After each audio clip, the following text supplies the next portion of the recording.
A few years ago, a young accountant named Priya was invited to dinner at the home of one of her firm's most remarkable clients. His name was Leonard. He had spent 35 years building a logistics company from a single leased truck to a regional operation with hundreds of employees. When he sold it, the number had 8 figures.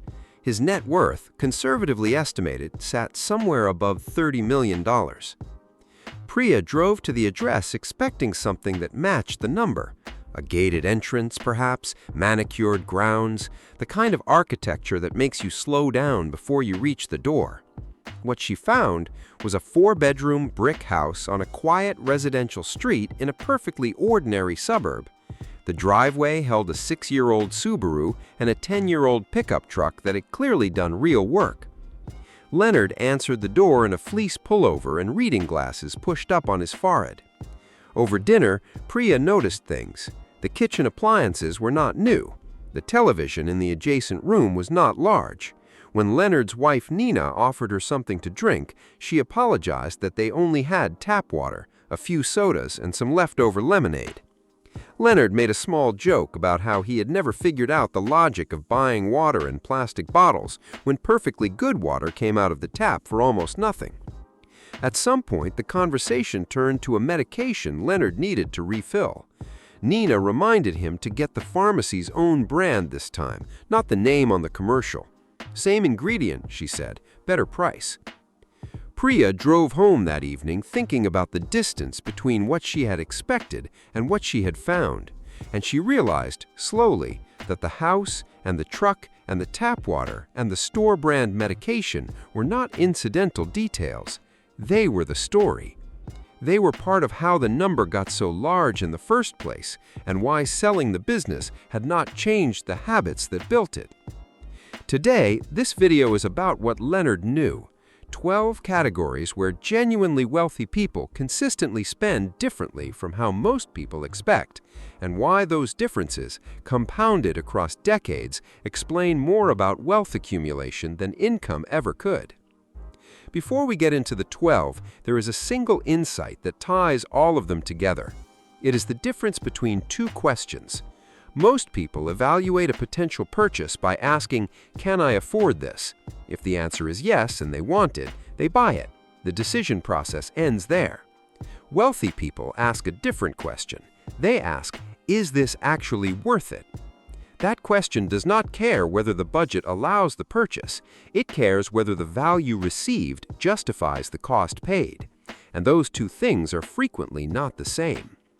Over thousands of purchases across decades, the difference between those 2 questions creates gaps in accumulated wealth that have very little to do with how much someone earns. Leonard did not have $30 million because his business was uniquely brilliant. He had it partly because for 35 years he had applied the second question to nearly every spending decision and found a remarkable percentage of common purchases wanting. Number 1. Extended warranties. When Leonard bought a new refrigerator the year Priya visited, the salesperson offered him a 5-year extended warranty for $280. He declined without hesitation, not because he could not afford it, because he understood the math underneath it.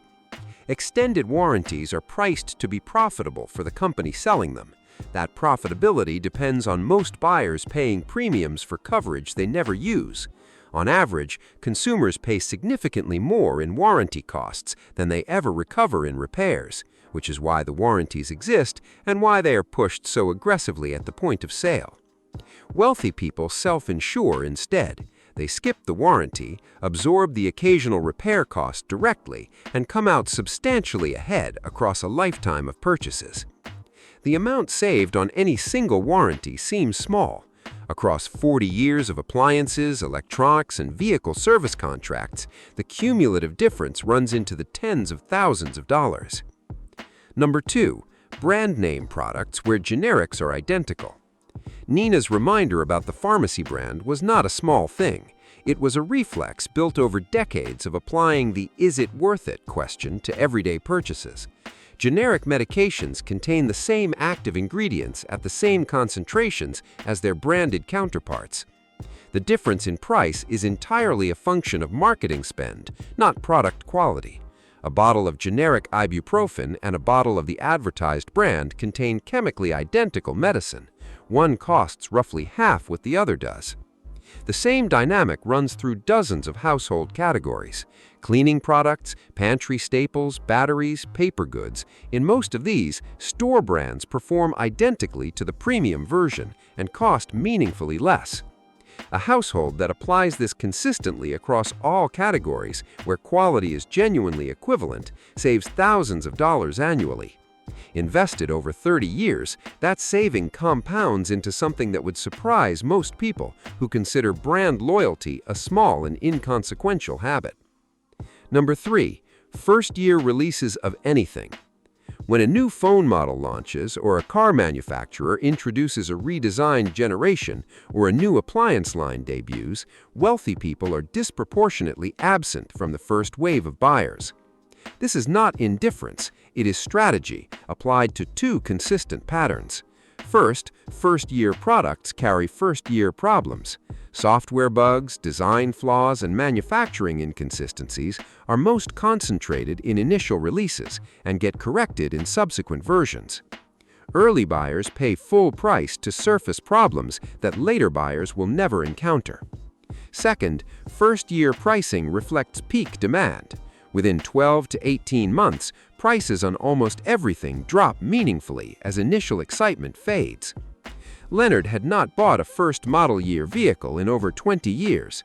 His pickup truck, the working one in the driveway, was purchased as a previous generation closeout when the manufacturer was clearing inventory ahead of a redesign. He paid significantly below what buyers of the new model paid for a mechanically equivalent truck. The savings cost him nothing. The investment was immediate and required no ongoing effort. Number 4. High-fee financial products. This refusal is among the most financially consequential on the entire list, and it is the one most people in the middle of it cannot easily see. Actively managed investment funds with annual expense ratios above 1%. Whole life insurance policies marketed as investment vehicles. Annuities layered with surrender charges and embedded fees. Financial advisory arrangements where the advisor earns a percentage of assets under management rather than a flat or hourly fee. The mathematics of fees across a long investment timeline are genuinely shocking when calculated honestly. A 1% annual fee on a $500,000 portfolio costs $5,000 in year one. But because that $5,000 does not compound, and because the fee applies to a growing balance over decades, the lifetime cost of that single percentage point easily exceeds $400,000 on a portfolio held for 30 years. That money does not disappear. It transfers from the investor's future to the financial services company's present.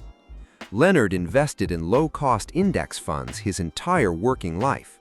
He used a fee-only advisor who charged a flat annual retainer. The fees he avoided over 35 years of investing represented a sum that would have been, by itself, enough to retire on.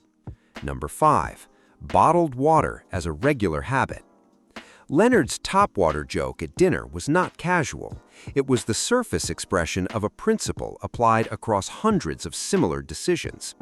A family that relies on bottled water as its primary daily drinking source spends roughly $1,500 to $2,000 annually, depending on consumption. A quality countertop or under-sink filtration system costs $200 to $400 upfront and minimal ongoing maintenance. The lifetime saving easily exceeds $30,000 for a typical household. Money that compounds meaningfully when redirected to investments rather than single-use plastic. Wealthy people recognize that bottled water is primarily a marketing achievement. It sells the idea of purity and convenience in situations where a simple filter addresses both at a fraction of the cost. The purchase fails the "is it worth it" question when examined with any honesty. Leonard had examined it once, decades earlier, installed a filter, and never revisited the question. Number 6. timeshares and vacation ownership products. Wealthy people almost universally avoid timeshares. Those who acquired one through high-pressure sales tactics, a common story, often pay significant sums to exit the contract. The economics are straightforwardly unfavorable. A typical timeshare costs $20,000 to $40,000 upfront, followed by annual maintenance fees of $1,000 to $2,000 that tend to increase over time. In exchange, the buyer receives 1 week of vacation access annually. The resale market for timeshares is essentially non-existent. The secondary market is flooded with owners trying to give contracts away simply to escape the fees. For the same money spent on a timeshare, a person could take a high-quality vacation every single year for decades, with complete flexibility, no maintenance obligations, and no exit problem. The product is consumption dressed up as investment, which is why it requires the specific high-pressure sales environment that surrounds it. Products that survive rational evaluation do not need that environment. Lottery tickets and negative return gambling. Wealthy people think in probabilities rather than possibilities. That distinction makes lottery tickets, where the expected return on every dollar spent is roughly 40 to 50 cents, mathematically intolerable as a regular purchase, regardless of income level. The counter-argument is always the same: someone wins. The probability of a major jackpot, however, is roughly 1 in several hundred million. The lottery functions as a voluntary tax paid most heavily by people who can least afford it, sustained by the human tendency to weight vivid possibilities more heavily than accurate probabilities. The average household spending on lottery tickets annually, redirected to a low-cost index fund over 30 years, accumulates into a sum that would genuinely change the financial trajectory of most families. Wealthy people made that redirection automatically, not as a sacrifice, but because the negative expected value of the lottery was simply incompatible with how they evaluated any purchase. 8. Full price on negotiable purchases. Leonard negotiated the price of his pickup truck. He negotiated his business insurance premiums annually. He negotiated the contractor bid on his roof. When he received a medical bill with an amount that seemed inconsistent, he called and asked about it. Wealthy people negotiate consistently in situations where average consumers accept the listed price without question. The listed price on most major purchases is a starting position, not the final one. Dealers, contractors, insurers, medical billing departments, and service providers routinely have flexibility that they will not volunteer but will apply when asked. Research across purchasing behavior consistently shows that people who negotiate pay 10 to 20% less than people who do not on identical transactions. On a vehicle purchase, that's several $1,000s. On a home purchase, potentially tens of thousands. On a lifetime of negotiable transactions, the cumulative saving runs well into $100,000, without requiring any ongoing deprivation or lifestyle change, just the willingness to ask. 9. Financing for consumption. Leonard had a simple rule that he had held for his entire adult life. He did not borrow money to buy things that went down in value or disappeared entirely. Mortgages on real property were the exception. Everything else was paid for in cash or not purchased at all. The logic is clean. Financing a vacation means paying interest on a memory. Financing furniture means paying interest on something that lost significant value the moment it was delivered. Financing clothing, electronics, or any other consumer good means paying a premium in interest and fees for the privilege of having something before saving enough to afford it. Buy now, pay later services, store financing, and personal consumption loans are marketed as accessibility tools. They function as mechanisms for making expensive things reachable while making them more expensive in total cost. Wealthy people maintain a strict separation between debt used to acquire appreciating assets and debt used for funding consumption. The second category they avoid entirely. That discipline, applied consistently, prevents the debt spiral that quietly absorbs the financial margin of millions of households, regardless of income level. Number 10. Premium fuel when the manual says regular. This one reveals something important about how wealthy people approach specifications versus marketing in all categories. The vast majority of vehicles are engineered to run on regular-grade gasoline. The owner's manual says so explicitly. The engine management system is tuned for it. Putting premium fuel in a car designed for regular provides no performance benefit and no protective benefit. The engine doesn't run better, last longer, or produce more power. Yet a significant portion of drivers consistently buy premium, sometimes in vehicles that explicitly do not require it, because premium sounds better than regular. The marketing association between higher grade and higher quality has done its work. Wealthy people read the specification and buy to the requirement, not to the most expensive option available. They extend this principle across dozens of categories, buying what the product actually needs rather than what marketing suggests is better. The saving per transaction is modest. The cumulative effect of consistently buying to specification rather than to aspiration is substantial across a lifetime of purchases. Number 11. Used furniture when quality secondhand exists. Leonard's dining room table had been in the family for a long time, not because they could not afford a new one, because a well-made older table is frequently a better object than a new one built to a contemporary price point, and because furniture depreciates severely and immediately the moment it leaves a retail floor. Wealthy people buy quality used furniture, estate sale pieces, and older items built with better materials rather than new retail furniture at prices that reflect markup rather than craftsmanship. The saving on furnishing a full home through second-hand channels versus retail channels often runs into the tens of thousands of dollars, money that does not disappear but remains available for investment. The person who spends $40,000 furnishing a home with new retail furniture and the person who spends $12,000 furnishing the same home with quality second-hand pieces have made a $28,000 difference in their financial position before a single monthly saving or investment contribution has occurred. Number 12. Gifts that create ongoing costs for the recipient. This final refusal is subtle enough that most people never think about it as a financial pattern at all. Wealthy people are careful about giving gifts that generate maintenance obligations, subscription requirements, or ongoing costs for the person receiving them. They do not give pets without discussing the responsibility.